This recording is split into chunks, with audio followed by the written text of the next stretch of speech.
School bus ಹರಿದು 2 ವರ್ಷದ ಮಗು ಸಾವನ್ನಪ್ಪಿರುವ ಘಟನೆ ಇವತ್ತು ನಡೆದಿದೆ. ಘಟನೆಯಲ್ಲಿ 2 ವರ್ಷದ ಮನೋಜ್ ಸಾವನ್ನಪ್ಪಿರುವ ಮಾಹಿತಿ ಸಿಗ್ತಾ ಇದೆ. ನೋಡಿ, ಗಮನಿಸ್ತಾ ಇದ್ದೀರಾ, ಅದು ಸ್ಕೂಲ್ ಬಸ್ ಹರಿದು 2 ವರ್ಷದ ಮಗು ಸಾವನ್ನಪ್ಪಿರುವ ಘಟನೆ ಇವತ್ತು ನಡೆದಿರುವಂತದ್ದು. ಮನೋಜ್ ಎಂಬ ಮಗು ಸಾವನ್ನಪ್ಪಿದೆ ಅಂತ ಹೇಳಲಾಗ್ತಾ ಇದೆ. ಉದ್ರಿಕ್ತ ಈ ಜನರಿದ್ರಲ್ವಾ, ಅವರು ಕಲ್ಲು ತೂರಾಟವನ್ನ ಮಾಡ್ತಾರೆ. ಅಂತ ಸಮಯದಲ್ಲಿ ಆ ಮಗುವಿನ ಮೇಲೆ ಬಸ್ ಹರಿದಿರುವಂತಹ ಘಟನೆ ಇವತ್ತು ನಡೆದಿದೆ.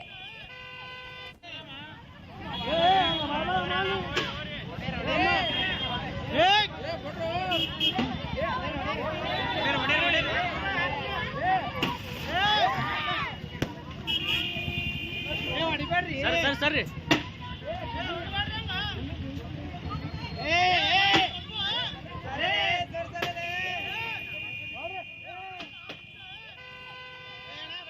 ಈ ಘಟನೆಯಲ್ಲಿ 2 ವರ್ಷದ ಮಗು ಸಾವನ್ನಪ್ಪಿದೆ. ಇದನ್ನೆಲ್ಲ ನೋಡ್ತಾ ಇದ್ರೆ ಜನ ಸ್ವಲ್ಪ ಹತೋಟಿನಲ್ಲಿ ಇರಬೇಕು ಅನ್ನೋ ಇದು ಕೂಡ ಮನವರಿಕೆ ಆಗಬೇಕು ಜನರಿಗೆ.